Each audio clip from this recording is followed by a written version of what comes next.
So this will be our first probability review. It's not like a probability course, it's kind of assuming you've seen this before. And we'll call this part 1, and maybe later on in the course we'll have a part 2.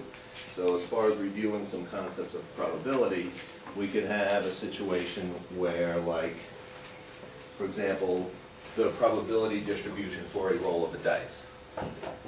So we'd have the probability mass function basically says that the 6 possible outcomes of the roll of a dice could be a 1/6 chance that there'll be a 1, a 1/6 chance there'll be a 2, and so on, up to 6. These probabilities should all add up to 100% because something has to happen when you roll a dice. Okay? So now a question we could ask is, we could ask questions against the probability distribution function, like what is the probability that x will equal 2? So then we could go and look at the probability distribution function and say the probability that x equals 2 is 1/6. What is the probability that x will equal 7 would be 0. Any number between 1 and 2, these are only discrete integer numbers that we could use. So the probability of a 1.5 would be 0. And then we could ask other questions, like what is the probability that we'll have some number x is 2 or less?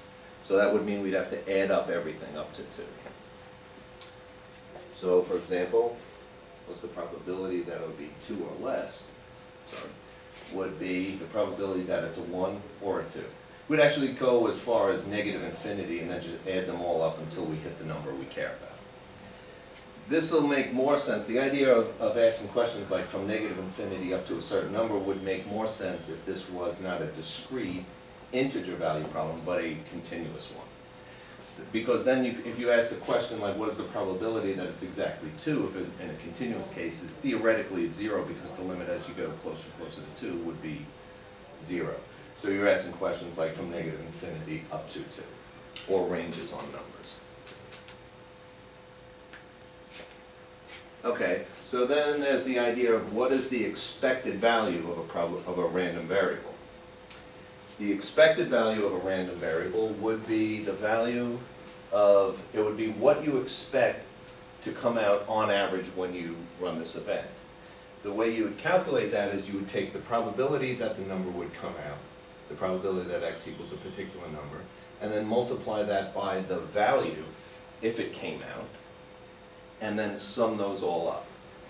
So for example, the expected value of a roll of a dice would be 1/6 of the time it would come out 1, 1/6 of the time it would come out 2, 1/6 of the time it would come out 3, and then we would just add this all up, and this would come to 3.5.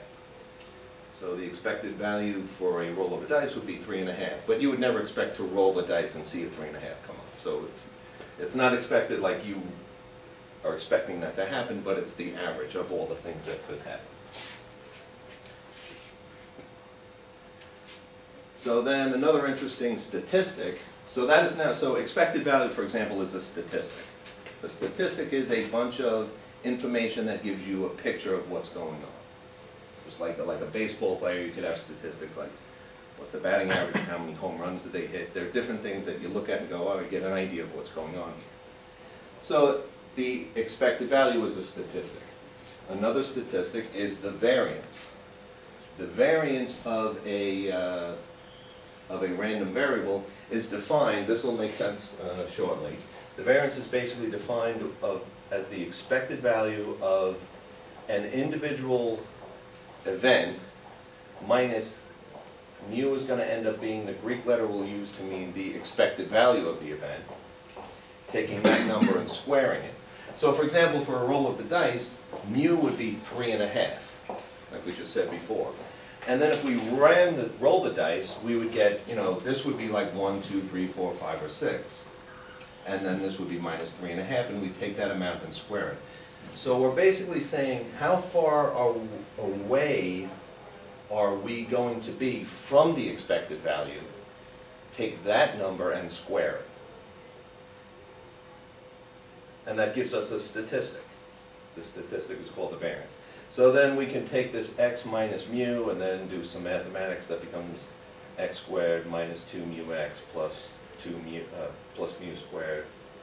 We work out the mathematics and it ends up being the value of x squared, the expected value of x squared minus the expected value of mu squared, and mu is exactly the expected value, so we don't have to say expected value there. And then we also say that, or just cleaning this up, we could say the variance is equal to this symbol sigma squared will make sense in a second, but it equals the expected value squared minus the expected value, I'm sorry, the value of the variable squared minus the expected value squared.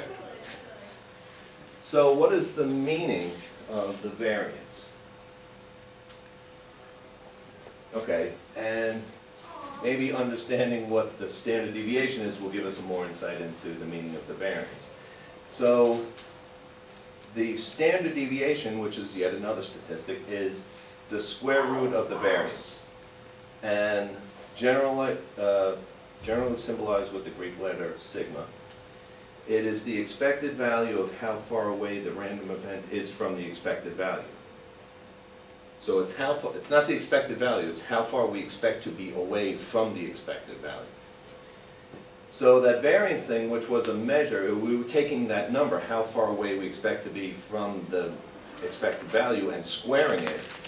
The variance is guaranteed to be a positive number, because whether it's on the negative side or the positive side, we're going to square that number, and a negative number squared is positive. And then if we take the square root of that, it's kind of like the absolute value of how far we expect to be away from the mean on an individual event, like the roll of the dice.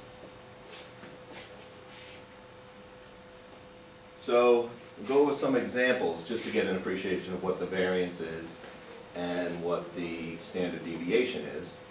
And what this is going to map to when we start looking at stock prices is we might have a stock that, like a company like Coca-Cola, that doesn't change much, because, you know, what's going to affect Coca-Cola? Like, people stop getting thirsty, it might affect the price, but basically that stock won't move much.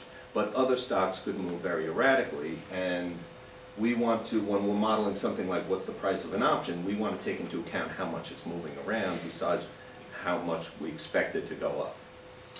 So it's the stock's volatility, which maps to variance and standard deviation and probability, is something we're going to take into account.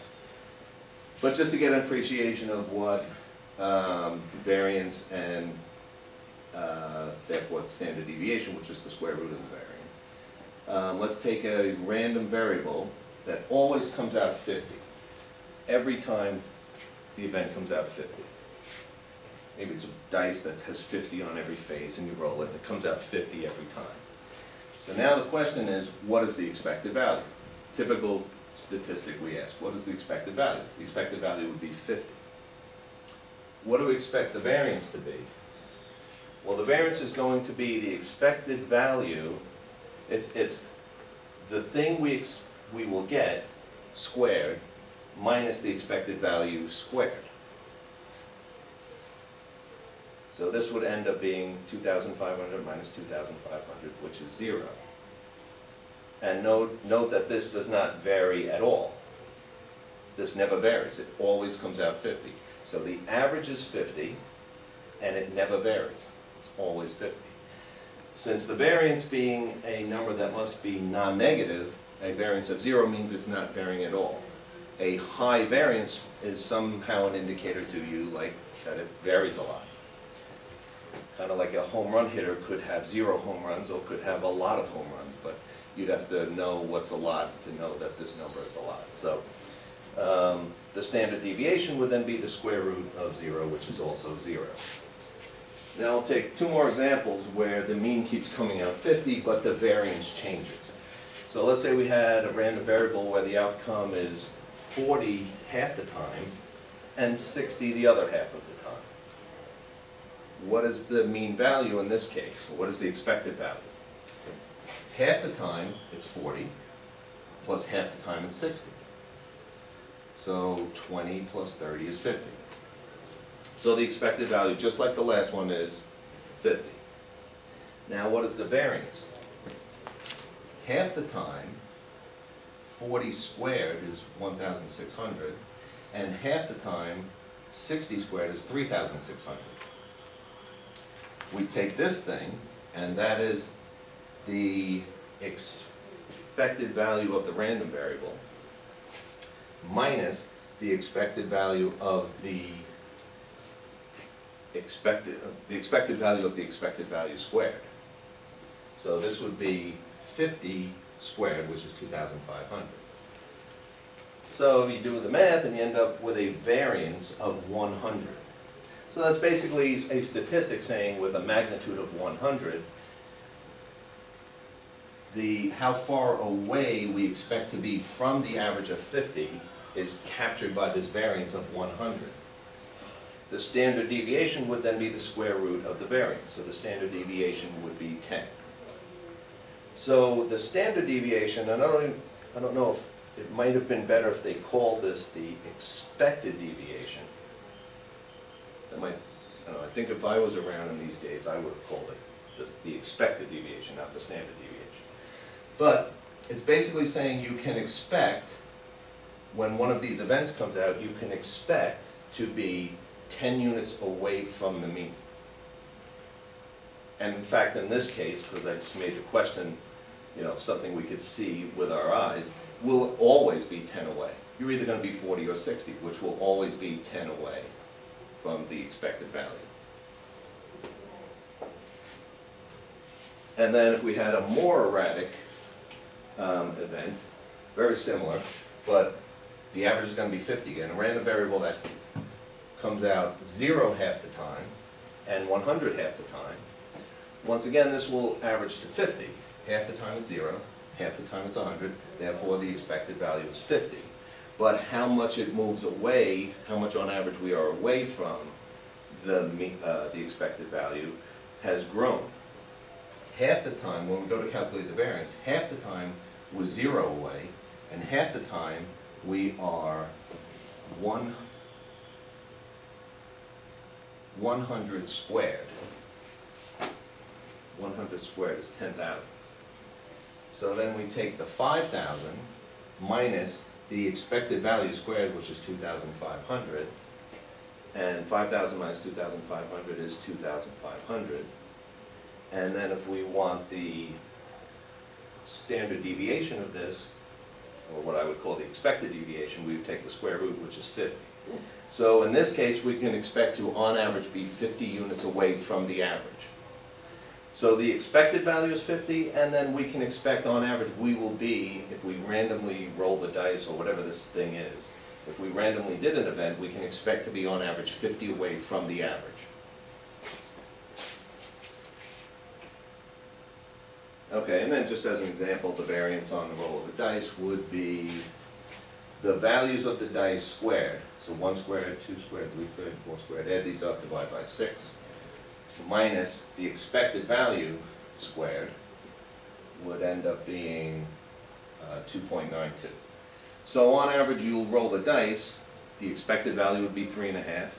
And you can expect to be 2.9 units. Oh no, we would take the square root of this. Yeah, that sounded too high.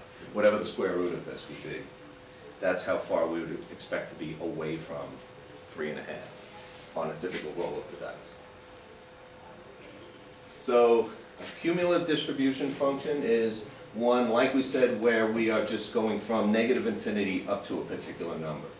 So we're basically saying what is the probability that a random variable x is below some number b. Doesn't have to be equal to it, just equal to it or below it.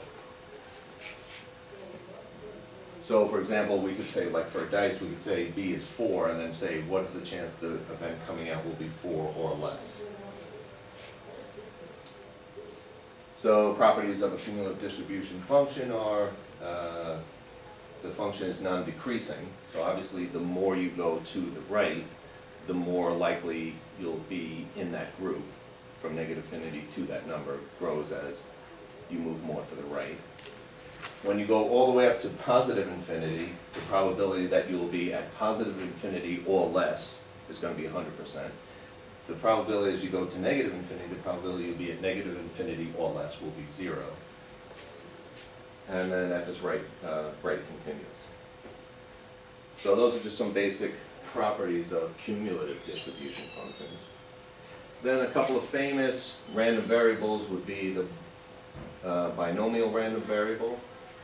This is basically saying that if you had a series of events and you want to know what is the probability that I went in your favor, this would be, so it would be an event that's either a yes or a no or a coin flip.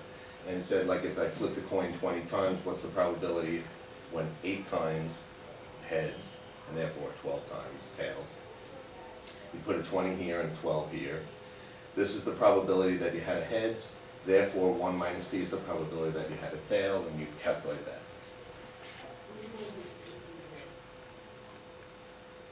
Okay, the geometric random variable is, I guess, a simpler version of the last one. This is basically like if you had an event that could happen, you want to know what is the probability that the first happening of it would be on the nth time.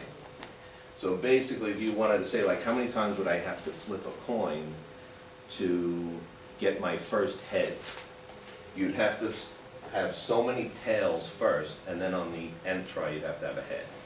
Right? So if you want to know what is the probability that you would have the first heads would be on the 8th toss, it would be the probability of getting a tails raised to the 7, because you'd have to get 7 tails in a row, and then followed up with a head.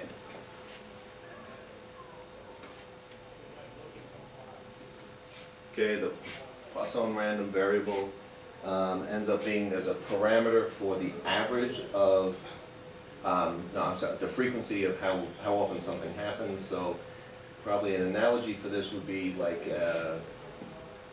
anything where an event comes up with a certain frequency. So for example, like playing a game of roulette, if a certain number comes up 1 out of every 38 times, then this lambda parameter would be 38. It's expected to happen 1 out of every 38 times, and then you want to know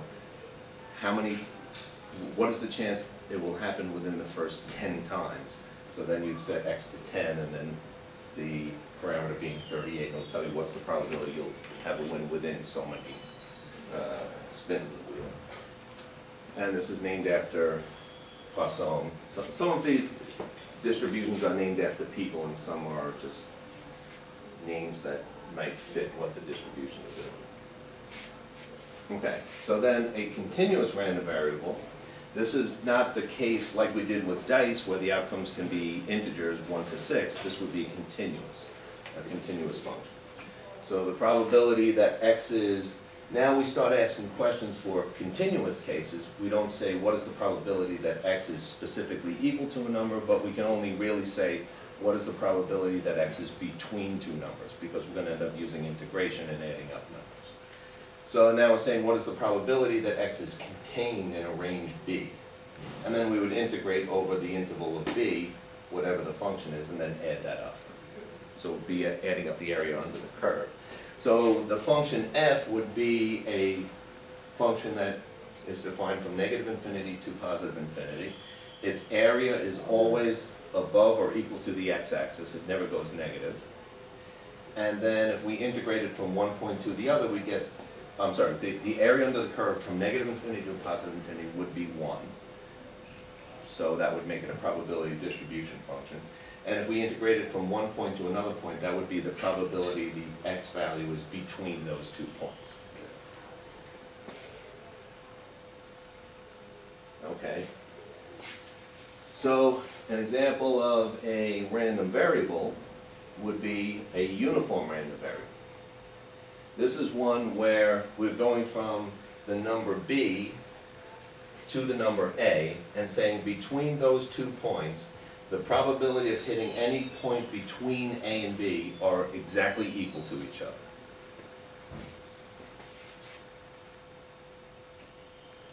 So let's say, for example, we decided to let a equal 1 and b equal 3.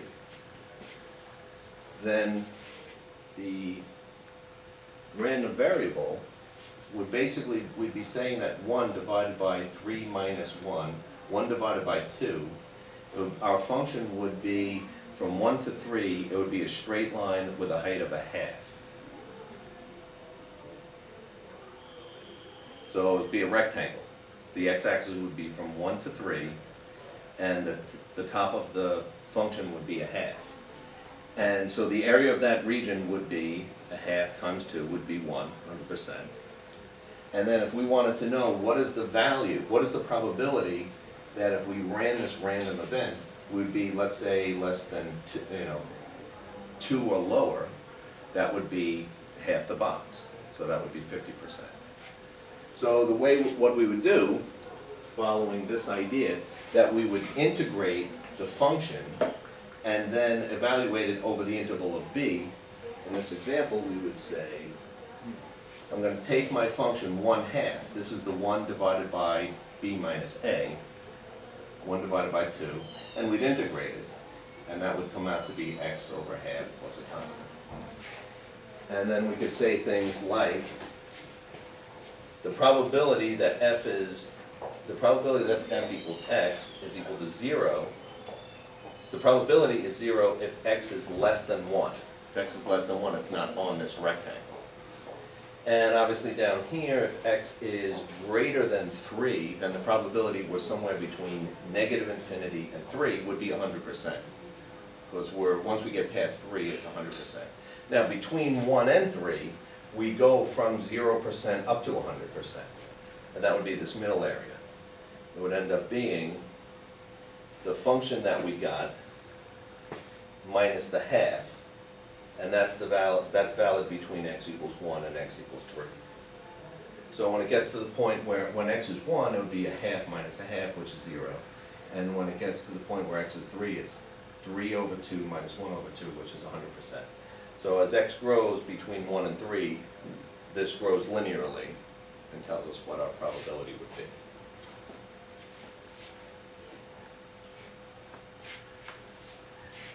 So this is another popular distribution that will come up when we do some of modeling for some stocks, but this is known as the exponential distribution. And we're basically saying this is the little f function, and then when we go and integrate it, it ends up being 1 minus e to the negative lambda a, evaluated from 0 to a, give us that value. This will come up a little later on in the course. And then another popular one is the normal distribution, which is sometimes called the Gaussian distribution. Gauss was a famous mathematician, but didn't discover the normal distribution. But some of the texts will refer to this as a Gaussian distribution, and some will refer to it as a normal distribution. And the idea is that the function's a little bit complicated, but it ends up being these symbols here. This sigma squared is actually the variance of the function. And this mu is the expected value of this function. So a normal distribution has the property that, like every distribution, it has an expected value. Every distribution, has an expected value, which is a weighted average of everything from -infinity to +infinity times the weight, the value it would come out times the weight, the probability that it will happen. That ends up being the expected value. Every distribution, as you can imagine, has a variance. We could always calculate the variance. We could always take the square root of the variance to get the standard deviation. So a standard deviation of a normal distribution ends up being 1 unit of one standard deviation covers approximately 34.1% of the entire area under the curve on both sides. After one standard deviation, this normal distribution, which is has a bell-shaped curve to it, it starts at the highest point is at the mean, and it starts curving would this be convexly? It starts curving convexly until it hits a standard deviation and then turns and becomes concave. It starts curving outward. So it's curving over the top this way, and then when it hits one standard deviation, it starts curving this way. And it's symmetrical on both sides of the expected value.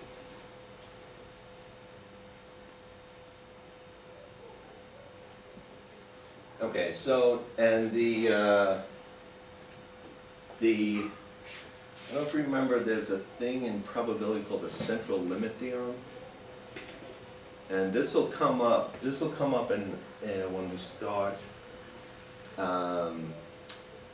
we start simulating where a stock price would be going or where the corresponding option would be going.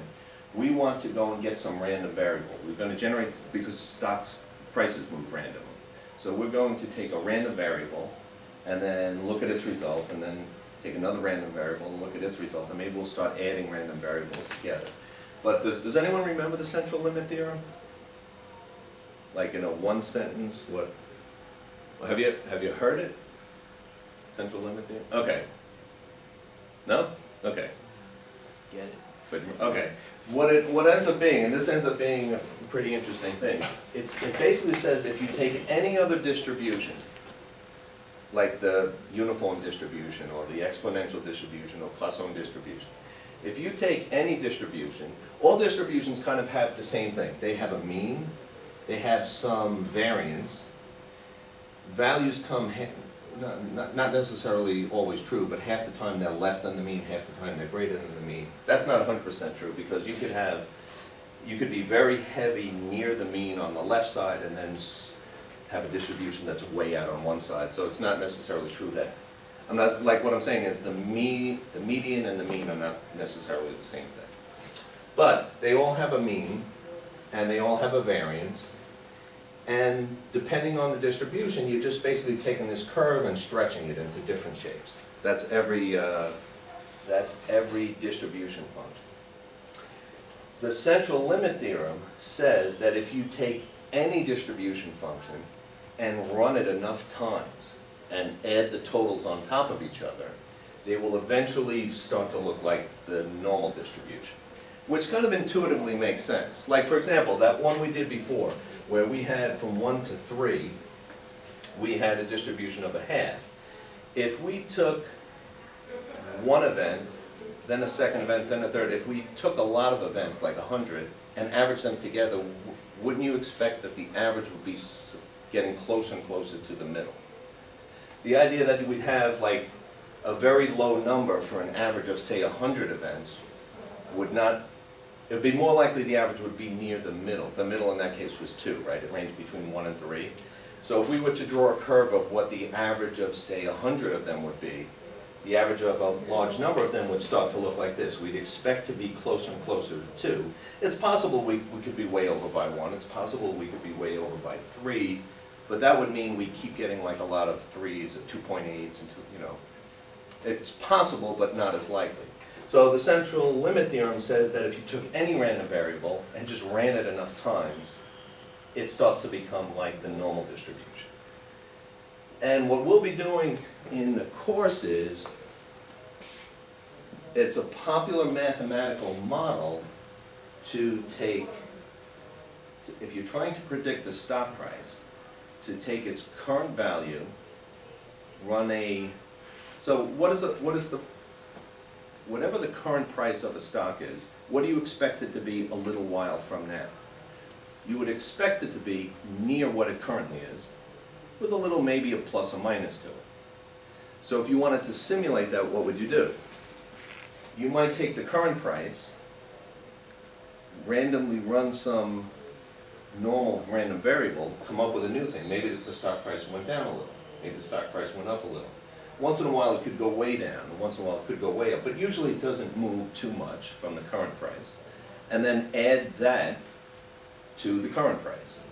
Now that would be if there was no interest, right? Because if the stock price is, say, currently $100, and then you ran a normally distributed event and then added that, or add that value, whether it came out -1 or +1, you add that to the current price, and just keep doing that over and over, you could simulate what the stock is doing. Now, if you wanted to simulate the fact that over time the stock prices go up with the same rate of interest, then we might want to take a random variable and then add a little interest on it. So the equation might be take a random variable and then take time multiplied by the interest rate. Add that to what came out with this, and then add that number onto the stock to simulate it. But the reason why the central limit theorem is important is we might have computer software that can simulate a random variable. But if we didn't, we could kind of come up with really any random variable and just run it enough time, then it starts to become a normal distribution. So we don't have to use a normal distribution, but that's the model we are going to use, is that we add normally distributed random variables onto the current price to predict future prices. But we don't have to use the normally distributed one, we could use any of the other ones. We can even come up with one that's so like mindless, it's ridiculous to think you could even use that, and yet we just use it enough times and it'll become a normally distributed random variable. Okay, so any other questions? So basically what I did was I took probably the whole course of probability and just cut out the pieces we'll be using, and just, you know, a refresher for that. So any question about any of the things we covered? Or what, you know, I try to explain why we cover them, how we'll be using them. Okay.